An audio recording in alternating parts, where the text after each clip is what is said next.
everybody. Today I want to talk about something that I get asked about a lot. I think a lot of people wonder about it even that don't ask, and that is when people are sad coming into the holidays that have gone through some of the things that some of us have. And this could mean the loss of your relationship, it could mean the loss of your family, and of course, in my case, it means all of that.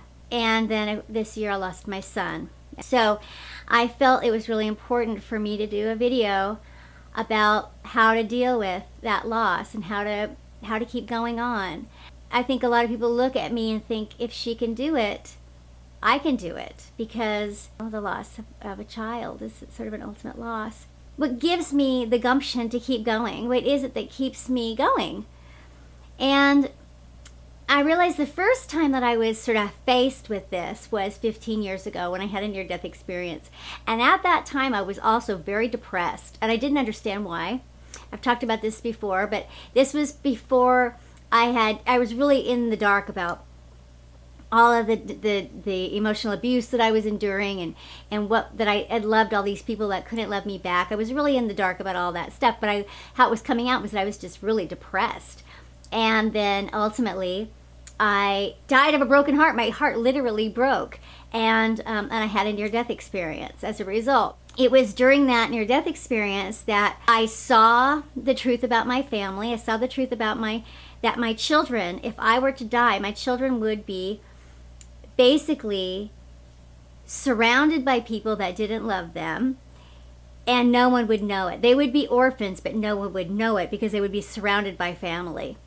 That I was the only one in all of their family that unconditionally loved them, and that I needed to get back to them so that I could break this cycle that had been going on for generations in my family.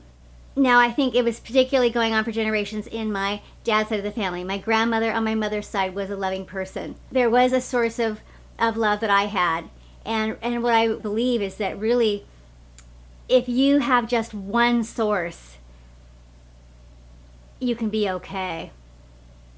Granted, it's great if all of us are surrounded by an abundance of love, and that's what I thought I was giving my kids when I decided that I wanted to move back to be near my family, and I wanted to marry someone who was local, who could be surrounded by our family and friends, and I thought that was going to give my children this abundance of love, and it didn't. It was a mistake.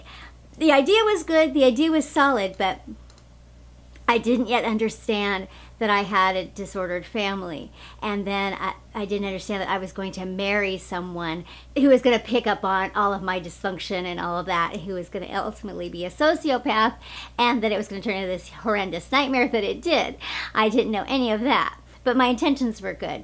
So, and I had this experience, and I will say that that having my children really did keep me going. If it weren't for my children, I don't know that I don't believe that I would have struggled my way back. I think that I would have said, no, I want to just go ahead and stay here, because my near-death experience, it was a wonderful experience, and I didn't want to go back because life was hard for me, and I was depressed and all this stuff.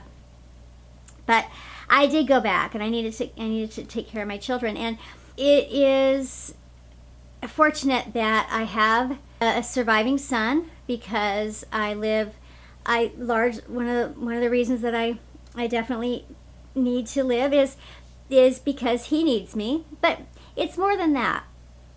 It is more than that. It is also that there is meaning in what's happened. That already, even before my son Noah died, I was already seeing that there was meaning in all the things that had happened. I'd already started this channel, or actually I hadn't launched the channel yet, but I'd already started videos. I'd already started making videos, and I was already planning to launch the channel. It really ratcheted up my understanding of the significance of what was going on, and that this was something very, very important. And I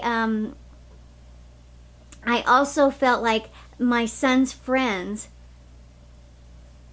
were so inspired by him, and they were watching me, and that that there was something that I needed to show them. I needed to show them that it was going to be okay, that we were going to be okay, that there was going to be purpose and meaning in my son's life and even in his death.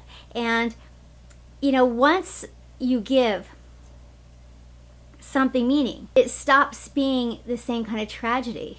You know, once you can find the meaning in it, or you can assign the meaning to it, it stops being a tragedy. And that is the case here. And I mean, I don't think for one second that I don't miss my son. You know, I decorated the Christmas tree, and I have ornaments for my kids every year.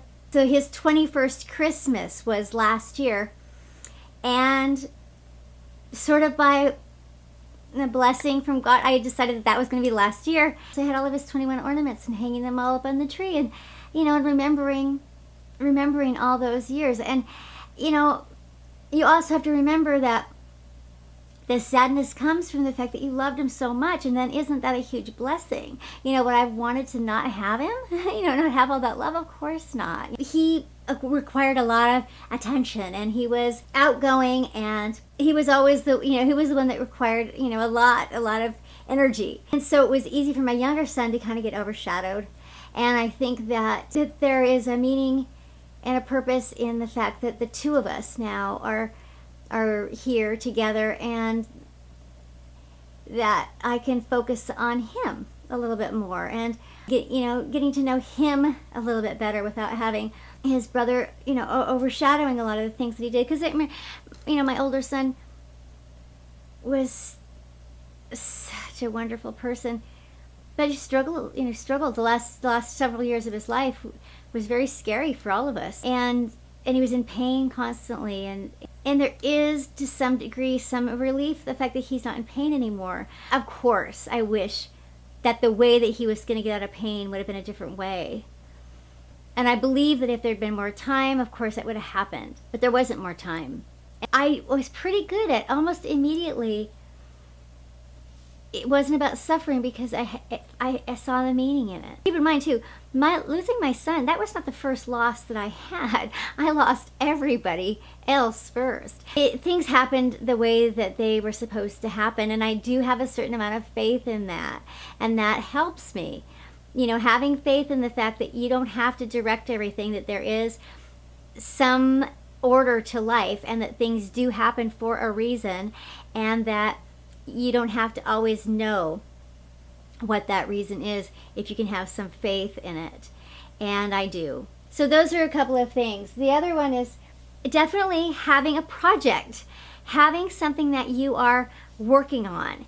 It gives great meaning to life. Having something that you are using your talents and your skills to work on, to create. A Man's Search for Meaning, Viktor Frankl talks about how he was working on a book at the time of getting taken into the concentration camp, and how they had taken the manuscript from him, as they took everything else, and that part of what kept him going was that he was collecting everywhere he could any little scraps of paper that he could find to recreate the manuscript, and that this was part of his mental exercises in keeping him going.